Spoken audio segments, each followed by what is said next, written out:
Viewer discretion is advised. Hello, everybody, and welcome to another edition of the New to Wrestling podcast. This week, we watched the May 26, 1997 edition of Raw is War, and the match card is as follows. You're going to have to stay with me. There's a bunch of them on this one. Oh, man, it's We crazy. have the Legion of Doom taking on the Hart Foundation, Brian Pillman, Jim the Anvil Neidhart. We have D'Lo Brown taking on Bob Holly. Jerry the King Lawler takes on Goldust in a King of the Ring qualifying match. Rocky Maivia takes on Flash Funk. Ahmed Johnson takes on Vader. Hunter Hearst Helmsley takes on Rockabilly. No rockability whatsoever, to be honest. No, to be honest, the ability to rock is... I don't even think Jack Black could do anything with that. So, like, if I'm being perfectly honest, not even the There's School no of Rock help can for help. him. The School of Rock cannot help him. And in our main event, we had Shawn Michaels and Stone Cold Steve Austin taking on the Hart Foundation, Owen Hart, and the British Bulldog for the WWF Tag Team Champions. This episode was crazy. This episode was crazy. It moved at a quick clip. Like, there was a lot going on, and they didn't really, like, there was no backstage segment that, like, went on for too long. God bless. Like, God bless. I think they're learning the sweet spot as far as, like, how far they can just drag us out for these things. Yeah. And I think they've learned it's better to, like, leave and go back than it is to try and just do the whole thing. Edge me, tease. I'm saying. That's also, what I'm saying. You were ferocious while we were watching this. So quick. Xavier hasn't been feeling well. Today is the day he's like bounced back, and Xavier slept for 3 days and woke up and chose violence. Not even that. It's just like, it's almost like your brain like was just like so clicked on, because every 5 seconds I was like the synapses were really firing today. The first note that I have is Xavier barking at the intro. So we all know the Raw's War intro where they're like fighting in a warehouse with and, fire. Like, I don't know what it was about like the dogs barking that really like took me today, but like I was just like, I got that dog in me. You gotta do it. I got that dog in me today. Slept for 3 days and woke up with that dog in me. Listen, the Lord did whatever he did after 3 days. I barked. I don't know. He rose, but I came with the fierceness. Like, I came to fight. No, amen. I do want to give a quick shout out to my roommate Kevin, who was gifted. If you're watching the YouTube video, if you're just listening, you're just gonna have to imagine. So behind me is some very large wrestling action figures of Rey Mysterio and John Cena. They were gifted to him. He thought I would get better use out of them, and I'm loving that. I have not received more toys in my 30 years like than in like recent history. In like literally the last like 3 months. No, actually. That is so funny. Keep it coming. I live for when people tell me that like they see wrestling and think of me. There is no higher compliment to me than being the wrestling guy to you all. Like, I know. And amen.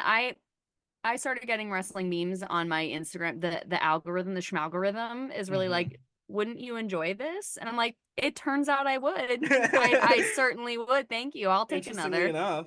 Yeah. But thanks, Kevin. Oh my God. Love you. Honestly, shout out to Kevin. I'll see you when I get home. Shout out to Kevin.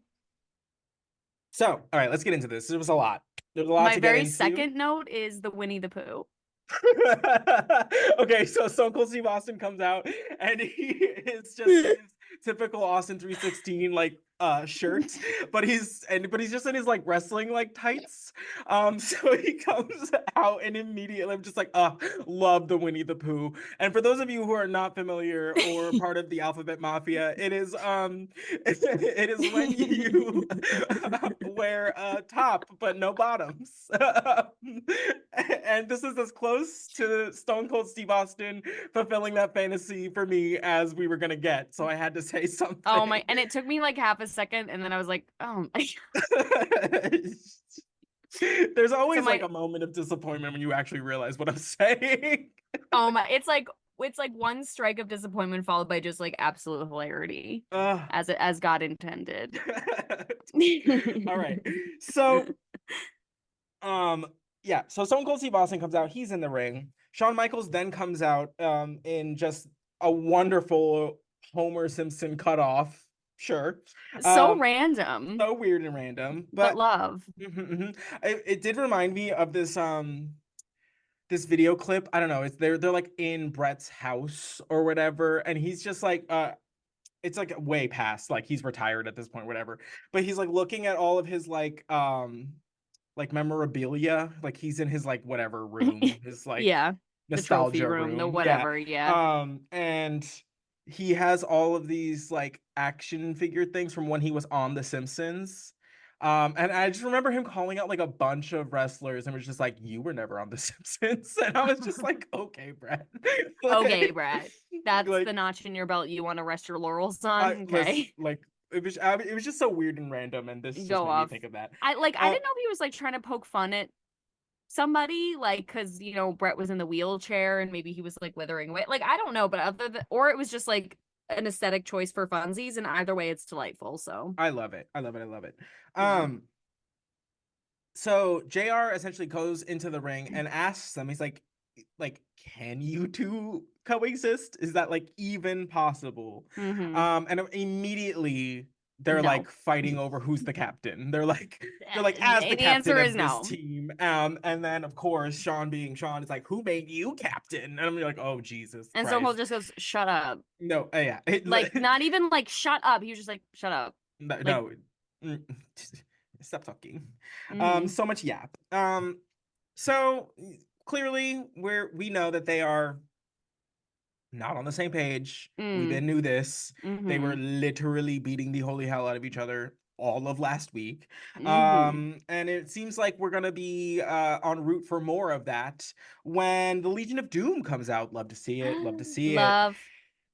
They get right in their face, and essentially they're like, if you can pull this off, we want next. Yeah, essentially they're not mincing any words. They were just like, they're gonna cheat till the end of time to keep those belts, but if you win, we're next. Just so you know. I love that they do that. I love LOD. They never waste time doing anything. They're like, oh, you know what? And they had a match coming up anyway, so they were supposed to go to the ring anyway. They're like, you know what? Those two goons are in the ring. Let's just go up there and make sure we got next while we're here. No, 100%. Love that. So our first match is the Legion of Doom taking on two members of the Hart Foundation, Brian Pillman and Jim the Anvil Neidhart. This is the first time Kelsey has seen Brian Pillman wrestle, period, at all. And then really this is the first time you've seen Jim wrestle, because last week he wrestled Stone Cold in like the main event, but it was like maybe 2 minutes long. Like, yeah. So really the first time you're seeing the both of them. This match, Pillman looked like just like out of sorts. Like, oh my god, thank you. Because I was like, this is my first time seeing him wrestle, and the whole time I was just like, no, because he's normally like known for being like really athletic, really like on the higher flying side of things, and it just like he just kind of got like bulldozed. Like there's like a lot of spots where it was just like really clunky. Like I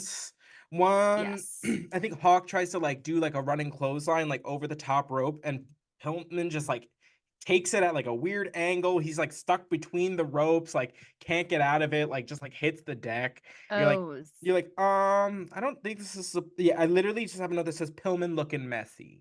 I literally wrote this was messy. Yeah, I don't know. I also, Brian Pillman's been out for a long time. Jim Neidhart's been out for a long time. They haven't really been like doing it like out Hmm. in an actual match. And so it just felt like it was their first day back. Like they were getting their sea legs again, which was, Right. but it was apparent. And also, like Xavier and I both noticed that Brian Pillman looked as though he was like really skipping leg day. And I know he had a leg injury, but Hmm. it was literally to the point where like his legs were so thin and like his upper body was so beef. It was like he was almost gonna Yeah, it's tilt just like seeing over. Like I the don't the thing that like really got me is like probably from the injury, like it just looked like one leg was just significantly like just yeah, thinner than the other. Which I mean, I get it when you're in a cast for that long, your muscles will atrophy. Like I atrophy. get that. Yes, of Um, course. however, it just like was jarring. I just wasn't expecting him to be. I was like, oh, but you're out here, like you're back. You're You're back back. in. You're back in here. Got it. Okay, got it. Yeah. Cool. Um, It was clunky. yeah, And like LOD normally I feel like can make anybody look good. I mean, think of the match they had with uh PG-13. that's what I'm saying. Incredible. Right. Amazing. Like so good. And so I was just like, if I feel this way about watching this and it's Yeah. LOD, I don't know. I just was like, this was kind of, yeah, And wasn't for either me. way, the match essentially gets tossed right out the window because Yeah. all of the Hart Foundation comes in as soon as LOD is like doing anything of magnitude. They come Yeah. in and just wreak havoc as they do.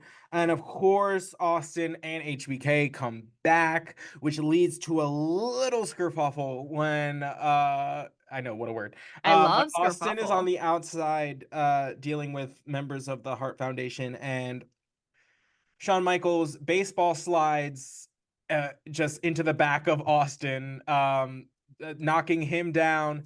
They get into it, Mm-hmm. and then they start fighting. And then all of the Stooges from the back have to come out, all of the referees. It's a mess.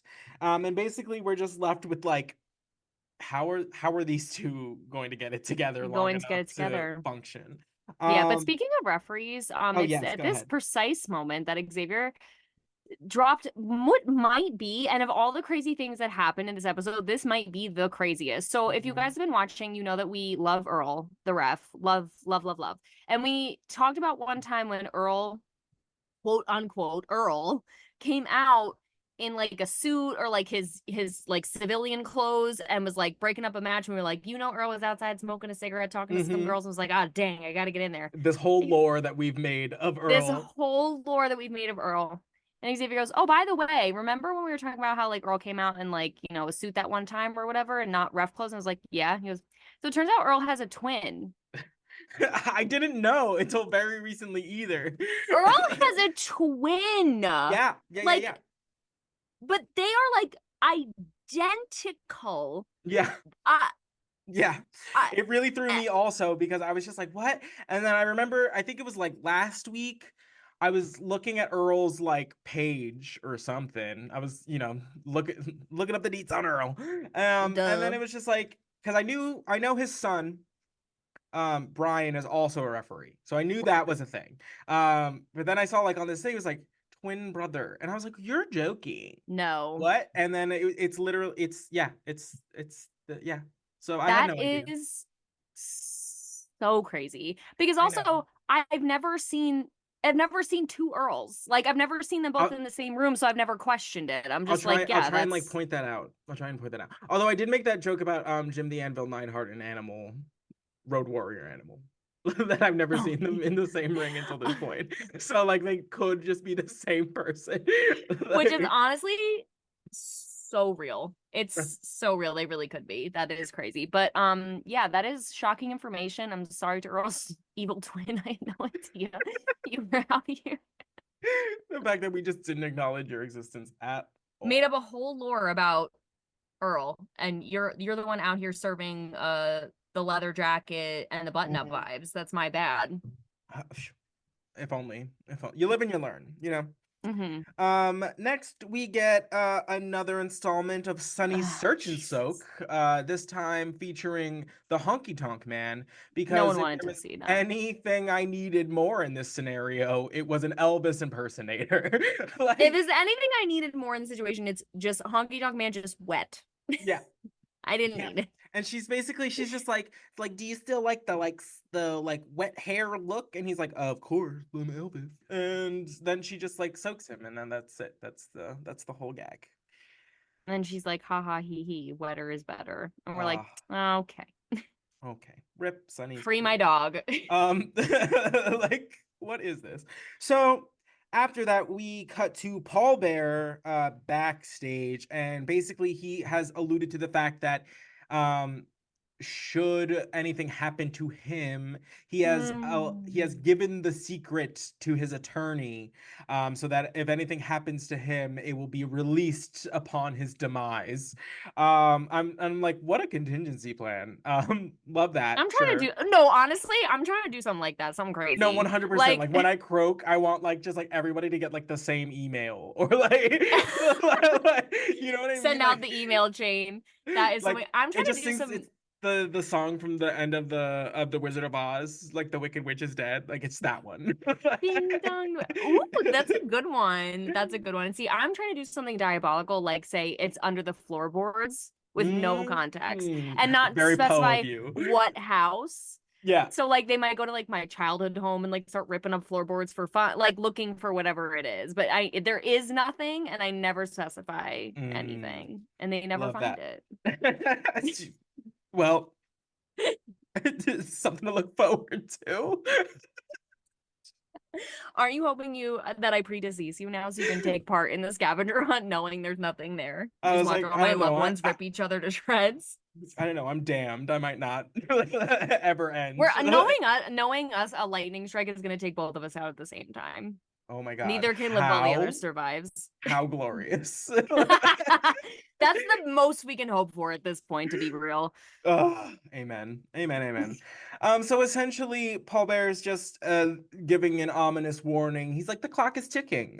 Before the program is over, I will either reveal the secret, or the Undertaker's like coming home with me. And you're And like, all right. yeah, and he also mentioned all the aesthetic changes he's going through because he said, redemption arc, go full ginger. Mhm.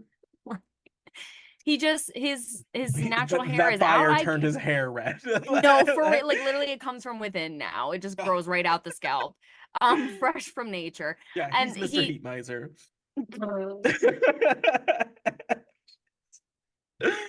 he really is The looks way just like he has the same body type as Mr. Heat Miser from A Year Without a Santa Claus. Tell me I'm wrong. I'll sit here and I'll wait for anybody to debate me that that's not the same man. I've never seen them in the same room together. If he just spikes up that hair, That's he's what I'm Mr. saying. Green Christmas, and that's that on that. That's crazy. Oh, Mr. 101. Oh my Absolutely. Jesus. Oh my God, unbelievable. So, yeah. So next we get the debut of D'Lo Brown. This is like Love.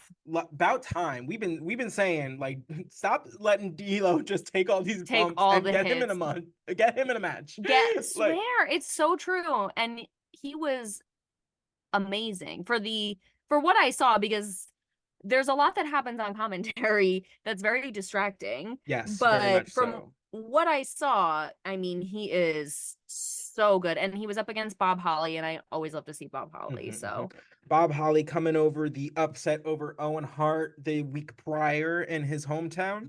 love. Um, yeah. Farouk joins us on commentary, and then it is essentially off the rails from there. Yeah. He really cuts to the quick. He sits down on commentary and he goes, "Let me ask you a question, Vince." And I was like, "Oh, here we go. Here we go. Here we go." He's like, "When you found out that I was going to be the number one contender. Like, what did you think, honestly? And he's like, oh, I thought that was it will be like a great match. He's like, I don't think so. He's like, I think I think you fear me being the first black champion. And then he goes in and just lives on that topic. He goes, we get a discourse in like race theory. We get like yes, a whole like the genesis of racism, how it's still like in every aspect of life, including the World Wrestling Federation. And let me say this, like, not a lie was told. It no, just was like unexpected. And I keep wondering if like Vince knows this is like happening, or happening. like that he is it's an absolute clinic, but it is so out of the blue and like just so like has nothing like I don't want to say it has nothing to do with the match, because it definitely has a lot to do with wrestling, especially at the WWE. But Mm-hmm. it like there's zero commentary on the match. Not No, a word of commentary on the match. And that's why I kept like, and it was so many there was, like yeah. At one point, he's like, Farouk asks Vince McMahon, he's like, "Were there slaves in America?" And Vince is like, "Yeah." He's like, "What color were they?" And I was like, I was like, Vince, you kind of gotta answer the question. no, like you true. can't just Like not. and Um, then yeah, and then Vince has to then Vince makes it worse, because he has to be so like, much worse. don't you think all your words, because he's saying like, Farouk is talking about how like, we didn't even want to be here, we were living in our own country and you Hmm. dragged us here. And Vince just says like, don't you think you're being patronizing to the blacks? Yes. Yeah. Yeah. Vince, Vince, Vincent, Yeah. Vincent, Hmm. I Hmm. wish there's so many things I wish. Yeah. That was not, I wish, why, okay. I don't even know what to say to that. Right. And I was just like, okay. I really would have just appreciated your stunned silence more than whatever this was, because at least your stunned silence is typical. It's like Yes. And like almost appropriate, because it's like, what do you say to these things? Because it's not like they're not true. right. Like, but also, I don't know. I was just like, that's not, of all the things you could have said, wish it hadn't been the one thing you definitely should not have said. Wish it wasn't the one thing you definitely said. Like, yeah, you definitely said, and definitely number one thing you should not have said. Yeah. Yeah. Horrible. Horrible. Horrible. But yeah, zero commentary on the match whatsoever. Not No. even like, this is D'Lo Brown. That like literally not even like one couldn't move even called. couldn't even get into it. Couldn't even. Not a lick. Not a Not a lick. minute. Um. Yeah. But the crazy thing is like, it's D'Lo Brown's first match. Like His it's first his first one, match. and like not a word was uttered about him. And that breaks my heart, because like, Because he's so athletic. Like yeah. he's so athletic. Like he's got the spin kicks, he's got the power. He like to end the move, he does like this beautiful power, like sit down power bomb, and It's it's so like good. it's so good. And you're It's just so like, good. we didn't get to see, or we didn't get to talk about any of it. We I didn't, know. and it's like, not that I, like, again, no lies were told from That's Farouk. what I'm Like, saying. Not a but lie it told. but I was like, this is the newest member of your team making their debut on your Do behalf. and you do it couldn't during even the promo. you couldn't even give him a, like a, you couldn't even put him over on the mic. You barely even acknowledged that he was in the ring.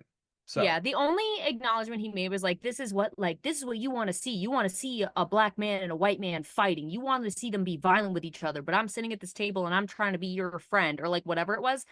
And it's like, okay, again, no lies told, but go like do this expose during the promo when like right. people are actually like focusing on you and what you're saying. And like you said, like hype up D'Lo first match. Like, he's amazing. He's been taking hits for you for months and months and months. Like, Hmm. at least call a single move. Like, at Right. least call one move. Yeah, Something. I think it's just like, put over your boy. Like, come on. That's what I'm saying. So, what are we gonna do? Again, it's not the content. It is just the timing that we were just like, Yes, uh absolutely. because I love to see Vince McMahon stumped. That's Oh, love to see him flounder. no, yeah, Love to see him that's flounder with the monster of his own making. no, absolutely. Hello? Love. Please. That is literally the story of his life. Yeah. But uh and then we get like we cut to like a backstage promo with the Undertaker. It starts off real rocky because there's like technical difficulties. So Hmm. like you can't really hear him. And then like by the time they like figure out the mic situation, they're like cutting away from him. And then there's like a promo screen for like the next match, and then we're like, what's going on? Hmm. And then like we'll go back to it. And essentially he's at the Undertaker's asked about Farouk. And he's like, I got 2 weeks to deal with Farouk. I have less than an hour to deal with Paul Bearer. So I'm gonna focus on that, and we'll get back to I could Farouk really in a little learn bit. something from that mentality. Yeah. Like, I need this is the pressing issue. This is what I need to focus on, not what's happening 2 weeks from now. I could really Right. learn something from that. Short, sweet, to the point, also. Undertaker teaching present moment awareness. Who would have thunk? Oh my Um, God. He said, take a deep breath. Honestly. So, next we have Oh. Jerry the King Lawler taking on Goldust with Marlena. This is a King of the Ring tournament match, first round match. And Jerry. Oh, Jerry. Ah, So like, we get a backstage promo from Jerry, wish we hadn't. out of the get unnecessary completely. Um, uh, Out of the gate, he's back on calling Goldust a sissy for showing emotion and crying during his little Mm. interview.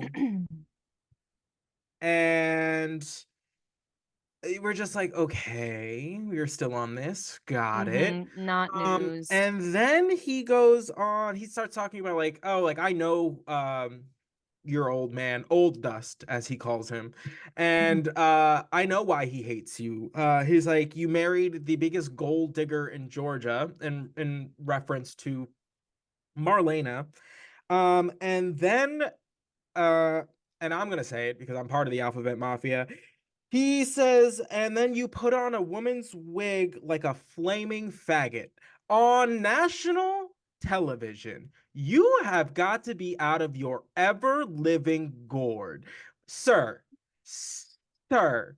Like, and with ease. And the Said way too way comfortable too saying that. comfortable. And the Too way that comfortable. you a year ago were like queer and like all Like, couldn't even get the and word now queer you're out. dropping like the hard F? Please get me out The of here. the F slur, you are crazy. You're You are crazy. crazy. Like, too comfortable. I was like, okay, if you're saying that with ease on national television, what are you saying with your close confidants? Because I'm sure hate crimes are happening in multiple phrases Yeah, like that's that. what I was just like.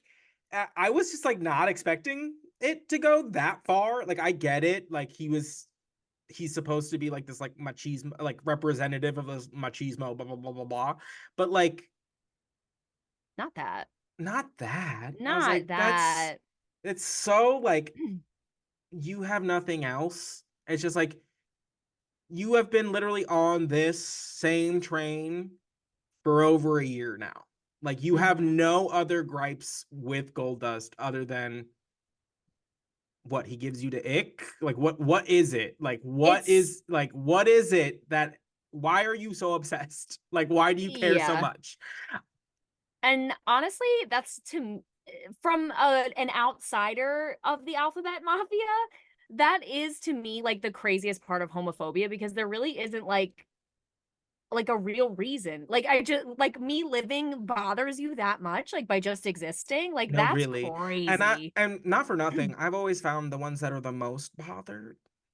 Well, Welcome to yeah, the mafia. you're a So made man, girl. I mean, I yeah, I don't it's so tired, first of all. And even in 1997, what is this, 97? Yeah, I'm 97. sorry. It was even tired then, to be Right. real. Like Right. this isn't even like Well, no, it's a different we're on the other side time. of the AIDS crisis. Like, please, like, It's a thing. let's And stop. and Like, Yeah, it's just, to me, again, it's boring, it's low-hanging fruit. It's just like, I don't know. And also Xavier aired me out because he was like, not you.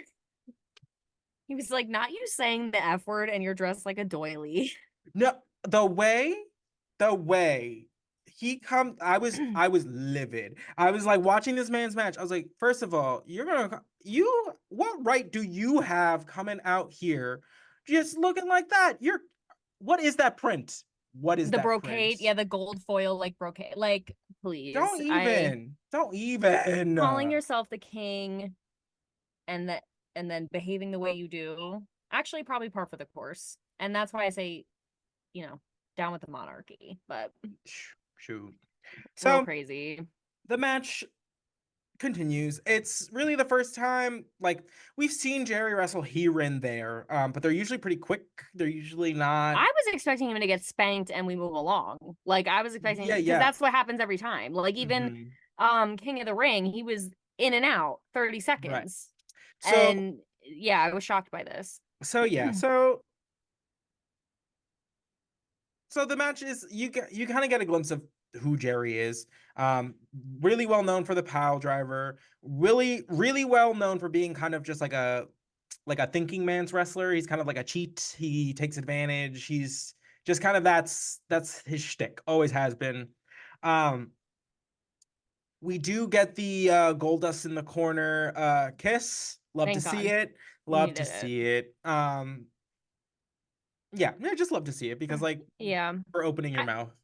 I will say what bummed me out, and like it just is what it is. This is like my own personal feelings and it doesn't really matter. But like, I have never seen so many people be such big fans of Jerry. And I guess like because he wrestles in they were in Evansville, Indiana. I guess because he wrestles there a lot. Like that's what they were saying. So he has like a following there. But I Hmm. was like, it is so crazy when like you just witness someone say something so heinous and then have people absolutely laud them. Right. Like, I've never, because I've also just never seen so many people actually be fans of Jerry generally, no matter what he says. Right. But this especially, where I was like, that was like so heinous, and like people are literally like, Lawler is God, like blah blah blah. And I'm like, ooh, that's icky. Like that's Yeah. crazy. Yeah. Yeah. Bit of a bummer. Bit of a bummer. Yeah. Yeah. No hate to Indiana, Evansville, Indiana. I'm not trying to like shit on your life. It was just No, but jarring I to mean, experience you even also just gave us, like, who? Mike Pence? Like, like what? Like, I'm sorry. Um, I'm just spitting facts. You I'm haven't yet, just but you will. Like, who's not exactly known for his LGBT rights. oh, So, like, not Lajibutta. so Well, anyway, So Lawler picks up the victory by stacking Goldust in the corner, hate using it. the ropes for leverage, Hate it. cheating.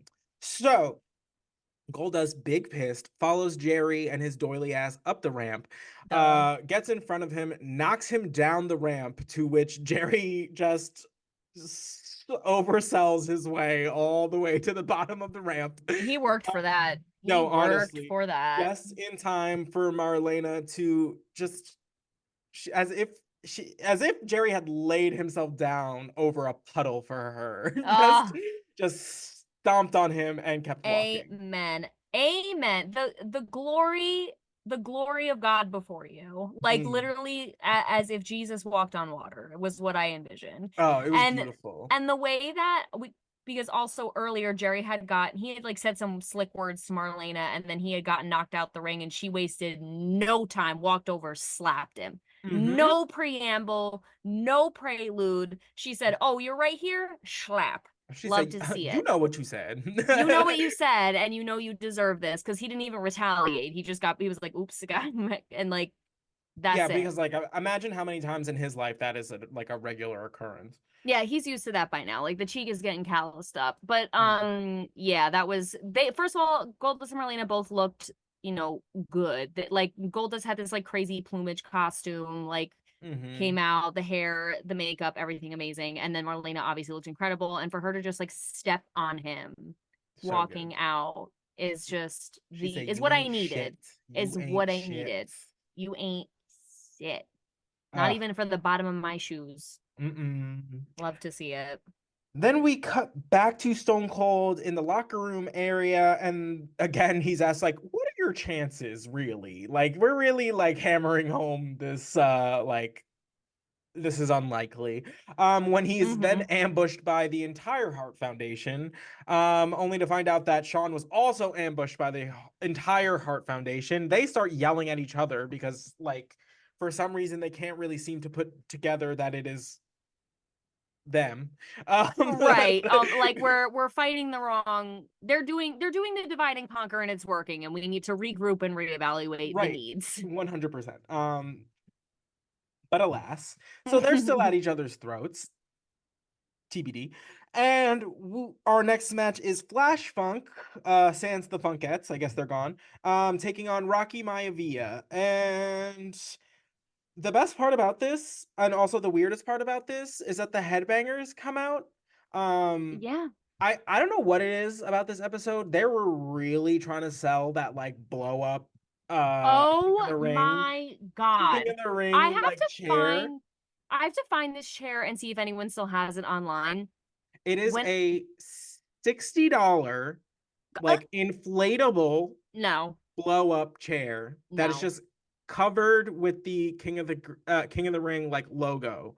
Um, but anyway, I say that because there was a commercial about it. The Headbangers came out during this match with them specifically to like sit on them and like just act a fool on commentary because they weren't like they were on commentary but they were having their own separate sidebar. Like it was like Nothing they to do were with the mat. Yeah. no, they were there.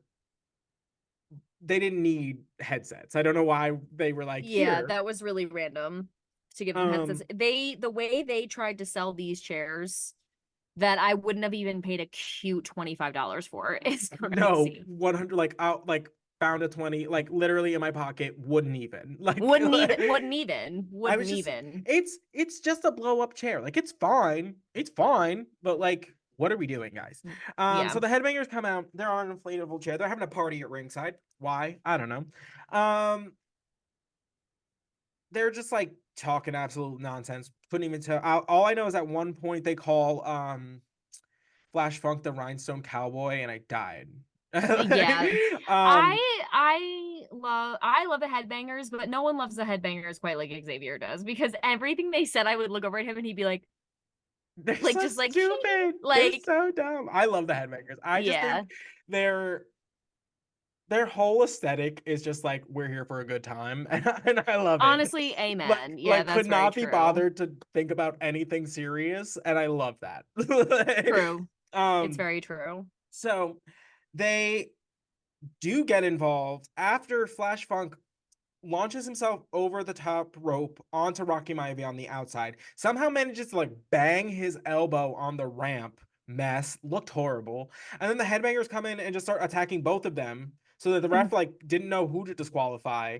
And then one of the headbangers hits Flash Funk in the head with the radio, like a boombox, like in your eyes, and like just knocks him, sends him back in the ring. Rocky Maivia hits him with a crossbody, picks up the victory, and then we're all just like confused as to It like was what very just happened. confusing. Very confusing. And I don't even know why, like, the headbangers just interfered for fun. Like, had nothing, like, it's not like it was a tag team. It's not like they're friends with anybody there. Like, they Right. were just like, wouldn't it be so silly goose of us to interfere? Yeah.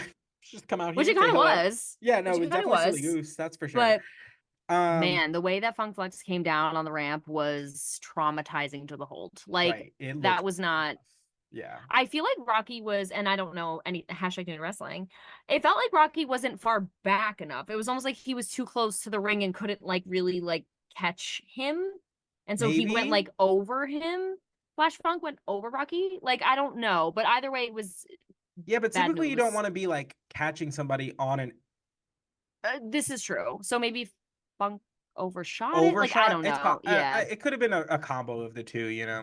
Either way, Um, the only thing that I felt comforted in my heart was is that he came from ECW So I'm like, Yes. he's taken some licks. Like, I think he'll Oh, be yeah, yeah, okay. yeah, Like, it yeah. definitely wasn't pleasant, but he's taken hits as 2 Cool Yes. Scorpio. So I was like, he'll be all right. He'll be He'll all be right. all right. He'll be all right. Next we get a kind of a preview to the Mankind interview where he is telling us this story about I how love he this. played lacrosse in high school, and he would like push his boundaries as far as like Wearing like his padding. not wearing his padding. So he played goalie, which doesn't have like the chest protector or whatever. I'm But pretty a sure they do. lacrosse ball, though. A Also, lacrosse ball is like a brick. I read it's because he doesn't like team sports. McFoley is not a team sports person. So he Oh, played you goalies really? so that he could do his own thing and still be on a team. So I love him so deeply. from And his honestly, autobiography. and honestly, the pictures of him when he was young, so cute. Such a cutie, right? So cute. Hmm. But back to this heinous story. He then goes on to be like, I would push my boundaries. And like, so after I got rid of the chest protector, I got rid of the cup. And he's like, and I learned my lesson one fine like May morning. Mayday. Yeah. Yeah. And basically he gets hit in the nuts and his testicles swells up to the size of a grapefruit. And he's like, and I went back to school the next day, even though they told me it was going to be weeks. And it was the They told him only 3 weeks. times girls looked at my genital region. And he calls it one of the best days of his life. And I was just like, okay, what a Okay. what a statement. I don't need like, what are you supposed to say to that? What do you even like? What was I supposed to gather from that? Like, Oh my like, God. Like, I love pain and I love women looking at my genitals. Okay. period. Okay. Period. I mean, amen. I Ready? Okay. love him so much. I love that this is the story he decided to do a dramatic retelling of. I mean, like, Mhm. what a guy. What a weird episode this What was. What a a what weird. a How did we get here? I don't Like, beats and it me, was dude. the also whatever. Just whatever. Hmm. Next, they cut to the Hart Foundation in the locker room. Bret Hart's basically doing a little promo on Shawn Michaels, essentially regarding the King of the Ring match that they have. He, reiterates that, at the King of the Ring, he only needs 10 minutes. If he can't beat Shawn in 10 minutes, then he will never wrestle in America again. I can't like Um, yeah, it's and you're just a like, crazy right, idea concept. which is fun. And then Pillman addresses Austin because they also have a match going on at the King of the Ring, essentially being like, um, he's like, I know you better than they say, like your best friend is somebody who knows you better than anybody else, and still likes you anyway. And he's like, well, I know you better than anybody, and I hate your guts. And we're like, okay, cool, got it. Work. Got it. Bitter, bitter, bitter. And then Owen chimes in and he addresses Stone Cold and Shawn about their match later on. And his was probably the best bit of the whole thing. He was like, he Period. goes, United. He's like, we're going to expose you for the losers that you are. He's like, united we stand, divided you fall. He's like, you guys can't even get along like long enough to not beat each other's face in, let alone do anything. So we'll see you out there. And that's that on that. Next match, we have Vader taking on Ahmed Johnson. The special stipulation of this match is because Vader could not compete in his qualifying King of the Ring match, he essentially challenged Ahmed Johnson for his spot. So this match, the winner will assume Ahmed Johnson's spot in the King of the Ring tournament. Yeah. They're So kind of selling Ahmed Johnson like he is getting to that point where he'll just like never say no to anything. Like they were like I think JR was like Ahmed Johnson like needs to learn to say no. He's like, taking every challenge and doing whatever, like he's going crazy. Like he's like a mhm, madman or whatever. So I right. don't know, like I don't know what Genesis is coming for Ahmed Johnson, but apparently he's just like willing to tussle for the sake of the tussle. Amen. I haven't noticed just like they are weirdly equal in size. Like they So are so like it is always talked like Vader's size is always talked about. Always, always, Yes. always, always. And we talk Yes. about Ahmed Johnson like being like strong and all this stuff, but like when you put him like next to Vader, you're like, wait a minute. He's Mm-hmm. like taller than Vader and Yep. like just as thick. And like Oh yeah. and the way that we're like no one ever mentions it. No one ever is like this guy is a freak of nature also. Like Yes, it's so true. It's so true. And this match I feel like was so equal in terms of strength and mhm. agility. Like they were actually surprisingly very good together. This match was, I thought, very good. I thought it, to me it felt like they were like there were moments where I was like, are they actually like swinging on each other? Like what? Yes. Because that's what made me think. Like, first of all, that weird like tackle into each other and then like Oh, that was rolling weird. on the ground for like a Yeah, hot that was minute weird. was weird and felt very like the start of a real fight, you know? Yeah. And then there was times where they were swinging on each other where I was like, I don't know that they're pulling those punches. Like, I It don't felt very know. mad. They felt very mad. Very Yeah, I don't mad. know. But Um, Ahmed Johnson picks up the victory with a spine buster, which I thought was going to yeah. be like more. Like we were going to need to do more to put away Vader. Yeah. Also, like, because spine busts are cool, but also like not the pro river plunge and then the win. But I Yeah, guess you I don't don't have to know. do that every time. I don't know. It was good, but like, yeah, I guess like it is weird that it took so little to put Vader away when he's lauded as like the big man, but then Ahmed Johnson is also the big man. Now I'm Right. confusing Yeah, myself. it was just like it felt like a rushed ending for what could have been a solid match, like a solid showing for the both of them. I just felt like it was like weird. Like why did we like sweep Vader away so quickly? Yeah, I'm also wondering why like this I understand like the challenge aspect of it of like, oh, I couldn't get my spot, so I'm gonna ask if I can have yours, but also like why him? Like why Ahmed Johnson specifically? Or was he the only one that said yes? Do you know what I mean? Like why would Vader ask Ahmed Johnson? Because well, Ahmed Johnson qualified first, and I see. then Triple H took Vader's spot and then qualified, and then Jerry just qualified. So Mm, okay. yeah, so there weren't that many options. It was either Ahmed Johnson or Triple H, and I don't think Triple H would have said yes. This is true. This is very true. um, because the way the King of the Ring tournament or the pay per view goes, we'll have the four semifinal matches and then the two. Um, no, I'm sorry, the two semifinal matches and then the final, and Right. then blah blah blah. So crazy. So crazy, so crazy. So yeah, so the Spinebuster puts away Vader, and then we get another backstage promo from Paul Bear. And for some reason he decides to quote the soap opera Days of Our Lives. Really random. Really What was this random. I episode? don't know. He literally he's like sands through the hourglass, so are the days of our lives. And I was like, Paul. While just like tapping his watch. Yeah, and I was just like, you're not actually gonna quote a soap opera right now. Like that's Like crazy. so I mean really just feeding the fire of wrestling is just soap opera for men. Yo, for real. But then he goes and what I think is like a nice touch is he goes on to list, he's like, I'm gonna do what no like giant has done. No I don't know. He references like Immortal, basically talking about like Hogan. Uh, uh, the Giant is a past opponent of the Undertaker. The Giant Hmm. Gonzalez. He basically named a bunch of like past opponents of the Undertaker. It was like I'm gonna do what they couldn't do, which is like bring you to your knees. And we're like, all right. Neat. So more threats from Paul Bear. You know you gotta have something You good if you getting all willy nilly threatening the Undertaker, and have to have a bazooka in the chamber. that's what I'm saying.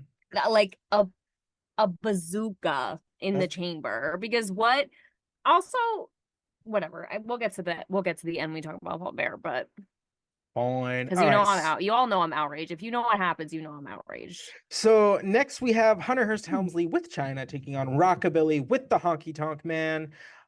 It's I I'm I am staging a protest against Rockabilly and the Honky Tonk Man. I don't want to do it anymore. Yeah, no, I don't want to comment on this ever again. So we find out that China can bench 350 and Love. deadlift 400 pounds. She I can know that's deadlift right. Vader. Isn't that Oh, crazy? I love when you put it in context. Isn't that nuts? Or like That is just crazy. about deadlift Vader. He's like 450. So like give her a She's couple weeks, close. I'm sure she could get it. Oh, yes. Um, She is so fierce. She was wearing a jumpsuit today with like all these cutouts in it, and she had the mhm, pony. She had hair extensions in because normally when mhm. she has a pony, it's just like a little pony, which still love to see it. She said, "Big pony, Yeah. hair extensions. I am swinging the locks." Like she just a big, Hmm. silky black ponytail. Loved it, loved it, loved it. Sensational. Of course, China gets involved. She stops the count. At one point, uh, the Hunky Tonk Man's like trying to sneak up on Hunter with a guitar. She runs up behind that man, like smashes him on the back, and then just picks him up and slams him on the outside, like with ease. I love Ease. it. Love to see Ease. it. Um, Love to see the honky tonk man just get repeatedly beat up. No, honestly. But then we kind of cut to the inside of the ring because again, that became second to anything that was going on the outside. And Hunter hits the pedigree, picks up the victory, thus carrying on momentum going into the King of the Ring tournament.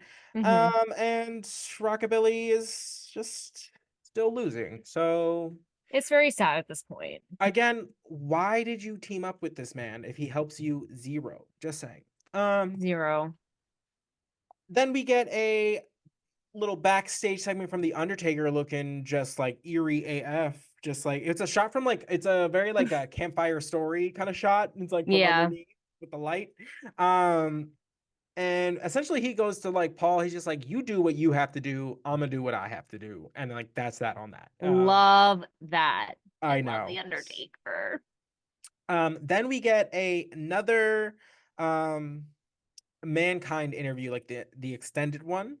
This is part two of the kind of Mick Foley expose, I guess. Mm-hmm. He talks about essentially the first, like the match that changed his life.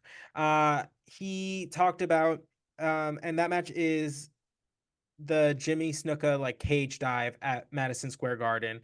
Essentially, he like hitchhiked and spent all of his money to go to that match.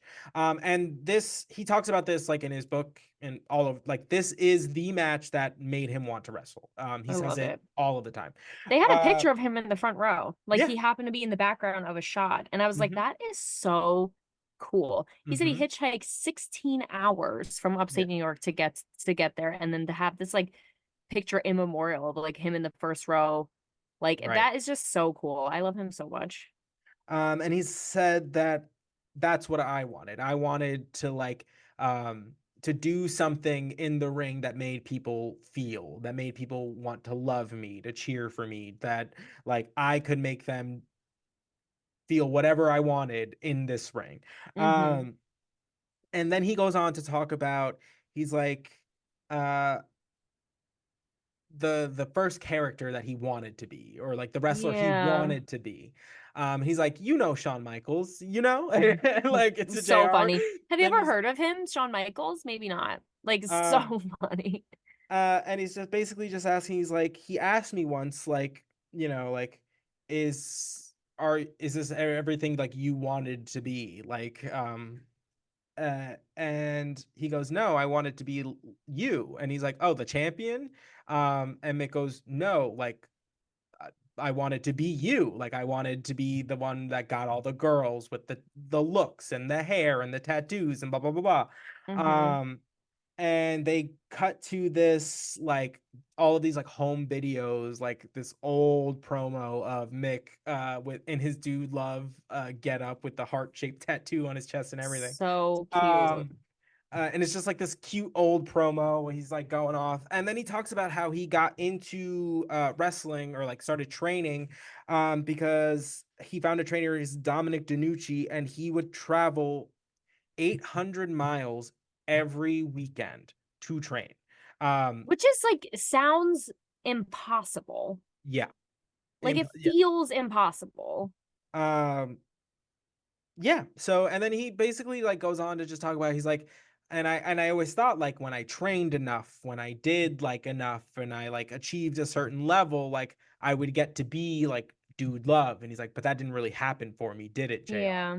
Um, and then he starts talking about like his time as, he's like, I was supposed to be Cactus Jack for 3 months. It lasted 11 11 years. years. And then the interview basically like ends um where we will pick up next time, which is his time as Cactus Jack. So his time Can't in, wait.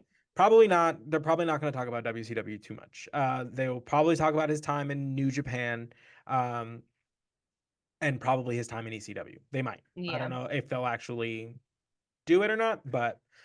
um, but he talks about the first time he got into a ring where the ropes were barbed wire, and he's like, finally I felt home, like I felt a sense of home, which is so messed up. So And crazy and also so why on he's brand. called the king of the death match. It's not it's not uncommon, because he does some horrible things to his own Uh, body and other people in those yeah. matches. He's something else. Like he is really like there is really not another brand like No, Mankind. there I is mean, only one Mick Foley. There is only maybe one. the only person that's coming to mind only from our little Johnson to wrestling or like my little Johnson to other parts of wrestling is like maybe Necro Butcher. But Right. like I mean, it's Mick Foley. Like he could Hmm. the promos he cuts, like he is just so crazy. I the Dude Love is wild because the pictures, like he's literally wearing the earrings like Shawn Michaels. Yeah. He's like wearing the bandana. Like it is so like Heartbreak Kid coded, like before that Right. was even a thing. Hmm. Um it is wild. And he is so cute. Before he Hmm. like broke his entire body. But it's just so wild to see like how he ended up as Mankind when he started as like this HBK-esque kind of man who was just Right. like, free love kind of dude. Right.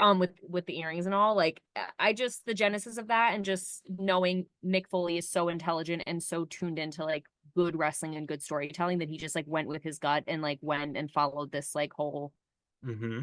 like journey is wild. Like I just Right. love him so much. And this is like now it's getting like into After Dark territory where I'm just gonna gab. So Yeah. we have to And when we circle get a little back. further along, we'll go back and we'll learn more in the history of Mick Foley. Yeah. Or specifically like documentaries and things. I purposely have steered clear because he is very much in the time that we are watching. So I Right. Yeah, I totally. don't I know want there's anything. so much I want to know. I'm like looking forward to the day. Like I'm enjoying the journey, but I'm looking forward to the day like certain tea is spilled that I know Hmm. is coming and like we can Hmm. actually dissect it, but we're just so in medias res right now. Right. Like we just Hmm. can't. But I'm like, ooh, that day's gonna be crazy. Ugh, yeah, yes, it will. And then that takes us to our main event, which is the Heartbreak Kid, Shawn Michaels, and Stone Cold Steve Austin taking on the Hart Foundation, Owen Hart, and the British Bulldog for the WWF Tag Team Championships. This match was amazing. Oh my God. First of all, I think we have really in just the area we have been. If you're looking at like match lengths, like we're not getting full bell to bell. Here's a whole story in a match situations. And I get Yes. that. It's very much we're switching to, it's more plot, it's more character driven, it's more blah blah blah blah blah. Right. And they kind of save the bigger matches for pay-per-views and things. But Hmm. this was nice in that we got to see one because it was Shawn Michaels' return match. We got to see the tag team champions actually defend the titles instead of just immediately getting disqualified or Oh, whatever, so which has true. been their MO for the last like 6 months. Um, I just thought, yeah, I thought it was amazing. The pace Amazing. was set by Sean. You can tell. You can tell, It's dude, you it's can tell. you can tell because I don't know. You can like because the only person that wouldn't naturally be able to like necessarily keep up with that pace is like the Bulldog, Right. because he's more of like the power game. But like it was Owen and Sean to like start, and they set it They fast. set the tone. They set it Oh, fast because from that point forward, the match did not did not relent. This, yeah. Yeah. One of What my were your thoughts? absolute favorite matches we've ever watched, seriously. Yeah. Like I was shocked in the best way because they're selling it to the last week and or all like episode long that there's going to be discord. Shawn and Stone Cold aren't going to be able to get their shit together. Like they're going to be a mess. They're going to be whatever. They were like, yes, there were some little like comedy moments of them going like, well, no, like you do this, you whatever. But like for the most part, they were so good as a tag team. Like Right. loved to see it because nothing brings the people together like violence against a common enemy. They were so focused on taking them out in the best way. Like it was just so good. And how you're saying about like Shawn, the only one that would not be so technical is Bulldog, even though he is incredible Right. regardless. He mostly ended up kind of being with Stone Cold anyway, so it's almost like, and when Shawn and Owen Dude, wrestle, dude, I I miss him can't. so much. I miss Shawn Michaels so much. We were just talking about this because we did the episode of the Iron Man match between Shawn Michaels and Bret Hart. And I was like, literally right now, Shawn Michaels been out with an injury. And I just realized how much I missed him. He is so good. He's so funny. There was like one moment where he went to like hit, I don't know, I think it was Bulldog actually, or whoever, Bulldog or Owen with a clothesline, and instead just stopped and went bink Oh, and it did was the Bulldog. double eye poke. Bulldog. I like he's so funny and he tells a story, but it was so fast paced. I don't even really have like the words. It was So amazing. And incredible. of course he like the way he sells for the Bulldog is crazy. Oh, Crazy. dude. The I what every time he fell and like did the like flopped over, rolled and it was whatever, like a I was like, car crash. He made Bulldog look so strong. And just the seriously, way that him and Owen can just go back and forth forever is just truly like spectacular. Like it's that so good. you can't make that chemistry up. And just and then you just had the added just general rage that is Stone Cold, like on top of all of it, just So flipping many off the birds. referee. Yeah, like it's so good. It worked out so well. And it just goes like to show like as soon as like ding ding, like they're focused. Like they are the most extra. The both of them, both Shawn Michaels and Stone Cold Steve Austin, are the most extra outside of the ring. Like Love. not gonna lie, like It's so true.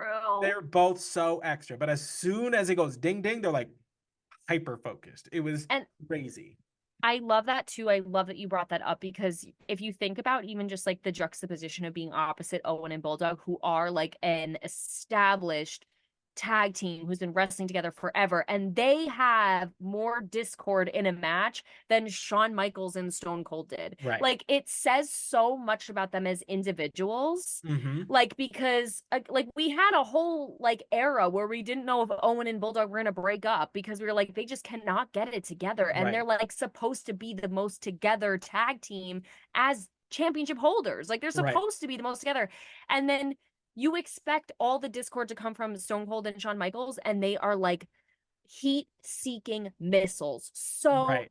focused. Like it was just so good. And honestly, like Bulldog and Owen defending their title again, like at this caliber, where they're like, they were also so focused. There was so minimal tomfoolery. Like, if any, like there was like Yeah. so minimal, like maybe I'll distract the ref a little, maybe we'll do a little like double team, even though we're not supposed to. But like Yeah. I other mean, than just that, there was that's just standard. yeah, it was just as far as like, yeah, it was, but it was between the four competitors. You know what I mean? It wasn't like the Yes. entirety of the Hart The Foundation Heart and Foundation. like whatever. They let the match like play out as the match played out. Love. But so Shawn Michaels hits Bulldog with the sweet chin music. Stone Cold is the legal competitor. He comes in, gets the pinfall, 1, 2, 3, and like it's like almost like a little confusing because they get the 3, the bell rings, and then immediately all of the Heart Foundation is in the ring. So you're like, Mm-hmm. wait, what just happened? Like, what Mm-hmm. just happened? Yeah. Because it took like a second to like process where you're just like, wait, did they win or are they getting disqualified? Like, what's happening right now? But yeah, so Stone Cold Steve Austin and Shawn Michaels are your new tag team champions. So crazy. And also, I want to say the almost lazy nature of that sweet chin music, dare I say lackadaisical. It Mm-hmm. was literally like I'm walking by and I'm just gonna Yeah. hit you with the, because he just saw a window and he took it, and then he casually saunters out of the ring and Stone Cold takes the opportunity. It was so good because also it's like, because afterwards they're beefing about, who did what, which, we can talk about, but like it's great because it's like Stone Cold couldn't, quote unquote, maybe he could have, who knows, have gotten the pin without Shawn Michaels actually knocking him out, like with the sweet chin music. Like it really was the two of them, like an effort between the two of them. Like it could not have happened unless they had both participated the way that they did. And like I've been wondering forever. I always like, I wonder who is gonna dethrone Owen Yeah. and the Bulldog. You I literally have really asked thought on it was gonna multiple episodes. multiple episodes. I really thought it was gonna be LOD, but this is so good. This is Mm-hmm. so good. And the way that the crowd, I didn't know it was gonna be so lit in Indiana. They were feral. They Yeah. lost their shit. And honestly, me too. I was like, if I was in that crowd, the way I would be screaming, like red in the face. Like it was really, could not Oh, have gone any better. It was a perfect match. love to see it. Love to see it. So after that, of course, the Hart Foundation is beating up on Shawn Michaels. Duh. Austin's kind of hanging out on the side of the ring, like not really helping, not really doing anything, but he goes and spots Brett at the top of the apron. What? And he goes, he literally, with the title belt in hand, just runs up the ramp looking crazy AF just to start beating on Brett. It was amazing. Tackles him, just Tackles takes him. him right out. He said he I love this because he didn't mosey, he didn't wander over like, hey, like he literally was like ran, Yeah. takes him out. Mm-hmm. Love to see it. Love to see Amen. it. So that's the chaos that is all of that. And next we get the grand finale, the big secret that we've all been waiting for, or at least we thought so. Paul Bear comes out, and they're basically like, okay, like it's time. And he starts like going off. He's like, I've been holding the secret for so long, and now it's time. Blah blah blah. Undertaker gong. Undertaker comes out looking uncharacteristically like pissed. Like He usually you looks so can't. good. The thing about this story is this is the first time we really get like human emotions out of the Undertaker. Ooh. So I will say Yes. that Paul Bear is Yeah. kind of unearthing the Undertaker's humanity in some Hate. ways, because he has such a history with him. So while we have to grit our teeth and bear whatever this little segment is, um, it does allow for the character to kind of grow a little bit. Fine. Fine. Whatever. The So way I literally threw my notebook. the the way actually, so Taker comes out. He grabs the microphone from Paul and he's like, I hate you with all that I am. He's like yes. And like he goes on to list like three more words you can find in the source for hate. And He and then Kendrick Lamar like this. honestly, so he goes and chokes uh Paul, and like Paul's like, like dying under the under the weight of the Paul's Undertaker. dying. And then all of a sudden, like Paul's like on like one knee, he's like finger wagging at the Undertaker. The Undertaker lets him back up, and the episode ends with the Undertaker taking a knee. I know. I know. I'm so outraged. I'm outraged at this for so many reasons. And number one is I'm mad because the way Undertaker sold it was, I hate you so much. Your attorney's gonna be has to be the one that's gonna have to reveal the secret, because what I'm about to do to you, you're not gonna be able to speak words anymore. Like la la la. And I was like, oh my God, literally throw him. Choke Right. slam him, throw him. I'm ready. Just reveal the secret. We can deal with the consequences together. I will hold your hand. Like, we'll be okay. And he's literally like, I hope the fans forgive me for what I'm about to do. And I was like, no one's going to be sorry that Paul Bear dies right now. Like, everyone is going to live happily ever after, skippy doo dah into the sunset. Like, just do it. And he starts choking him, and I'm like, great. Thrill of my life. I'm so happy. Paul Bear is going to die right now. And not that I actually want him to die, but like Paul Bear is going to face bodily harm, and the secret's going to be revealed, and it's going to be so crazy. And then suddenly he, like, just some change comes over him, and he decides to release Paul, and then is like, JK LOL kneels. I just hate it. I just hate it so much because why? You don't know the secret. Well, okay, but like, but because also, okay, so Paul was selling his whole thing where he reveals that he was the funeral director for Undertaker's like parents' burial. And then he goes, but the truth is there weren't just 2 graves, there were 3. And that's when the Undertaker comes out and he's like, no, pause, cut the track, stop talking, cut the mic. So I really feel like it has to be a sibling thing. Like, it has to be like there's the evil brother or something. Like, I feel like there has to be some sort of like, because why else would there be 3 graves? Like, with the parents, because it's not, whatever. I mean, I'm just furious about this whole thing. Why are you afraid of your brother? What did you do? Don't make me like question the Undertaker. I love him so much. Don't make me do this. Oh, we're good. It's gonna happen. No, stop. So I can't that live is like how this. the episode ends. Kelsey can know no more because I will ruin it. And so if you enjoyed this episode, make sure you like, comment, subscribe wherever you find us. Kelsey is having a meltdown for those of you not watching. And we will catch you next time on the New to Wrestling podcast. Bye. Bye.